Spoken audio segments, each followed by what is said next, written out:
Alright, Shalom. First off, I want to start up by saying all praises, honor, and glory is due to Yahweh, by Hashem, Yahweh Shai, by Hashem, Rakakadash.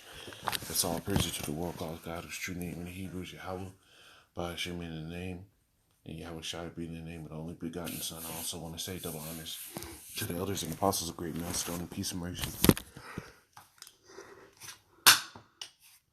To the whole elect preachers, word and truth and sincerity. I'm the brother Taz Abad in Great Millstone, Arizona Camp, Lord will, with another video to edify. And want to go on this video, right? Well, not this video, but this article. And it says, expanding digital ID credit system positions MasterCard as commodity broker for the poor, right? As a commodity broker for the poor. Now, I'm going to get right into Revelation, right? Real quick. Because we know that this whole beast system is going to be geared to everybody, right? But the scriptures directly mention the rich and the poor. Revelation 13 and 16, it says, and he causeth all, both small and great, rich and poor, free and bond, to receive a mark in their right hand or in their foreheads. And that mark goes into the word charagma, which goes into the mark of the beast. Right? This whole new technology, this digitalization of everything, especially the monetary system, is how they're going to push this thing out.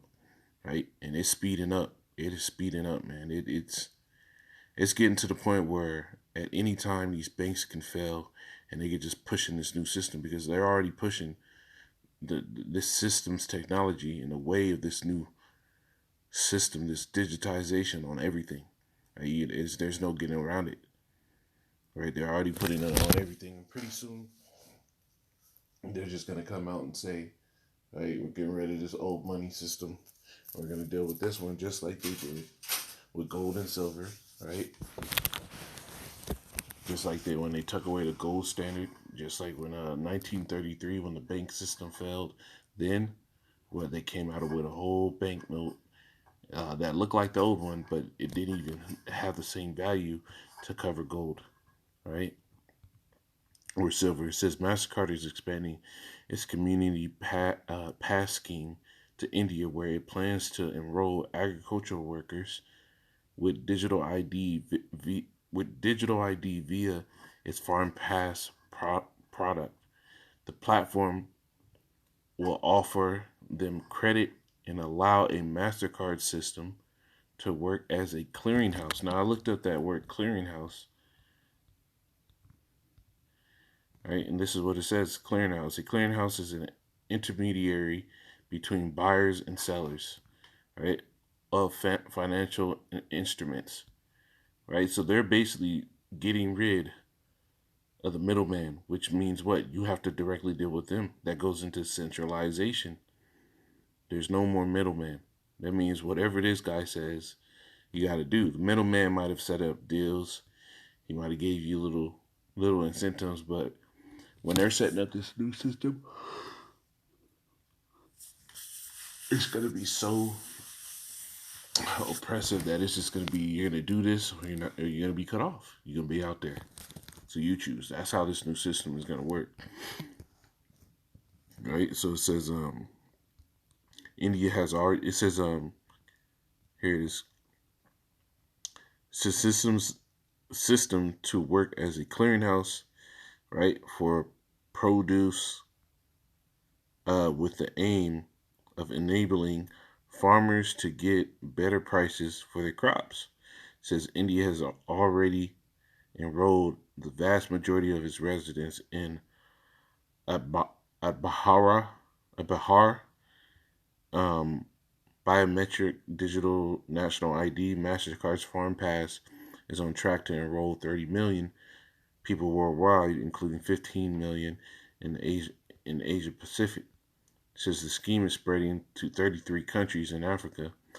While technology has brought profound benefits to much of the world, digitally excluded people in remote communities, like most farmers, face unique challenges in breaking the cycle of poverty, said Ari Sarkar, president of Asia Pacific MasterCard, as quoted by SME Asia. Wow, you see how they're trying to sit here and act like their mindset is to pull the poor man out of the gutter? What the scriptures tell you.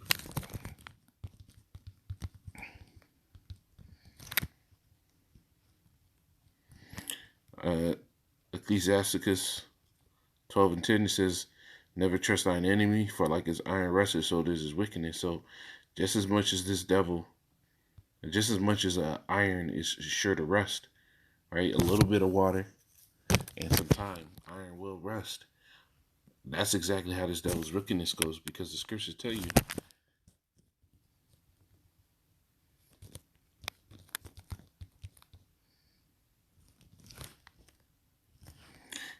First Thessalonians 5 and 3, for when they shall say peace and safety, then sudden destruction cometh upon them, as shall fell upon a woman with child, and they shall not escape. Right? So this is all talking about peace and safety. Oh, we're gonna pull out the poor man out of it. We're gonna pull out the poor man out of poverty. This is gonna help them be able to make money to get on our level. That's a damn lie. Because the scriptures tell you the tender mercies. Let's get that.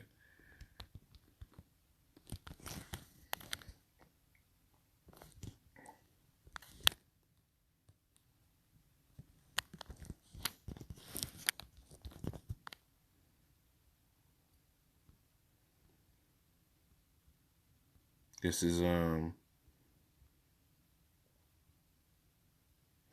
Proverbs 12 and 10. It says, a righteous man regarded the life of his beast, but the tender mercies of the wicked are cruel. Right? And this is a tender mercy. Right? And it sounds good. It sounds like it's gonna be beneficial, right? They say lofty words like this is what it's gonna be, but at the end of the day, it's gonna be something. It's gonna be a damn snare to the people, because once they set up the system, you're not gonna be able to do anything that is outside of what they want you to do. The elite of this world, the so-called white man, right? They're setting up a system where nobody has any type of anonymity. Right? You're gonna have to deal within his system how he wants, and he's gonna track and quantify everything, man. Right? There's not gonna be any savings. There's not gonna be a nest egg for a day down the line, right? Because they're gonna sit here and come up with what's called programmable payments. Right? They might give everybody a universal income, right?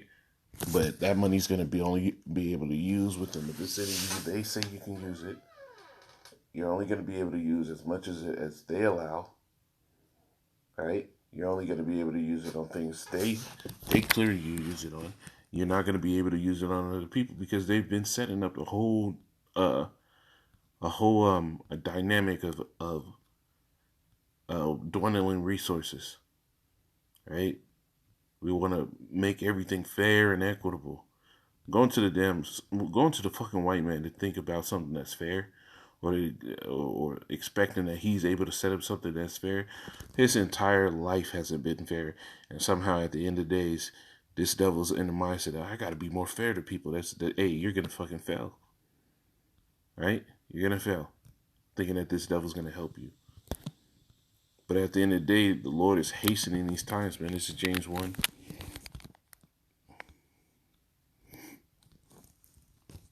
In 12, it says, blessed is the man that endured temptation, for when he is tried, he shall receive a crown of life. And Yahweh hath, oh man, it's not even what I wanted, but it's beautiful. It says, which Yahweh hath promised to them that love him. Right? I meant to get Jeremiah 1 and 12. Right? And we're going to have to endure this temptation.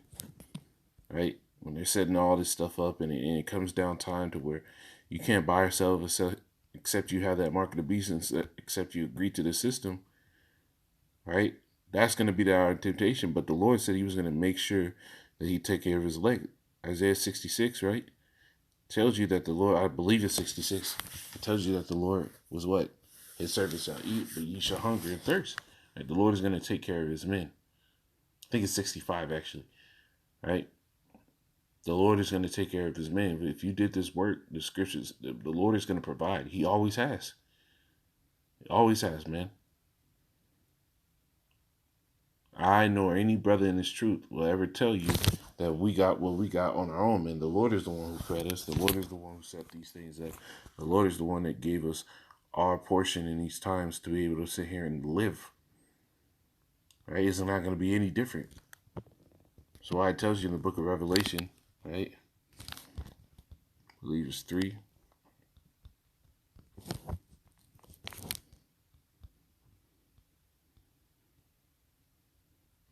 Revelation 3:10, it says, because thou hast kept the word of my patience, I will also give you the hour.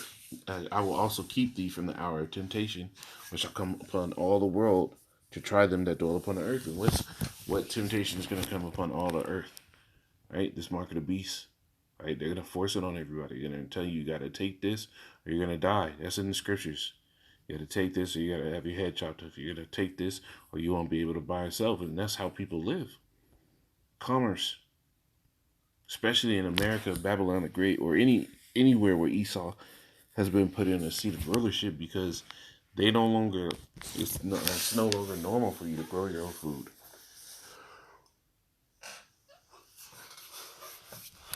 Right? We don't have farms. We don't have land. We don't have livestock to sit here and be able to eat and survive off of. We have to go wherever this devil sets up his marketplace and buy or sell what he has. Right? This is Jeremiah 1:12. It says, then said Yahweh unto me, thou hast well seen, I will hasten my word to perform it. And the Lord is hastening his word to perform everything. Right? To come and save us, to bless us, the Israelites, the so-called Negroes, Hispanics, and Native Americans, to bring down this society, right? To allow this devil to do what he's going to do, because it says, only he who now let it.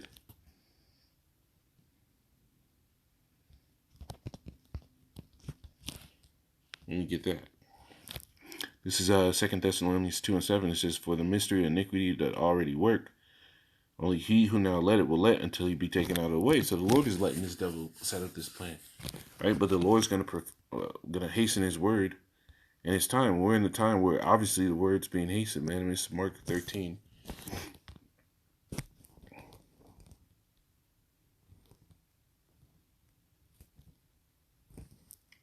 Mark chapter 13, verse 20 says, except that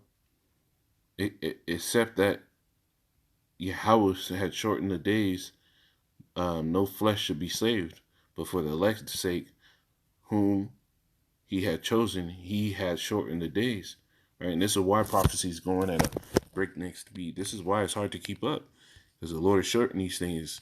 Right? This is why the whole banking system is clapping so fast, because the Lord is shortening these things. And when these devils push out the system, it's really the Lord allowing them to push out this system. Remember, the Lord said what? He neither does stir nor move the times, right? Till the said measure be fulfilled. So the Lord set these things up in order and procession, and now he's basically hitting fast forward on the thing, because he's like, hey, my men have been sealed. It's time to get this thing going. That's why more and more wars popping up. You just had the U.S. bomb Syria. You got the U.S. and Canada looking at invading Haiti. All type of hell is about to break loose everywhere. Second, this is Habakkuk 2 and 3. It says, for the vision is yet for an appointed time, but at the end it shall speak and not lie. Though it tarry, wait for it, because it will surely come. It will not tarry. So you see, this Lord said what? He shall no longer prolong any more of the visions. For he shall speak a word and shall perform it. We're in the time where he is performing his word. This whole banking system, the collapse of it, and the bringing in of this new monetary system, this ties in to the end game, which is the mark of the beast, that RFID microchip, man. But this is what's coming. Lord willing, this edifying them, say, call Allah, Yahweh Shemir Ashai, by Shemir Kakara, Shalom.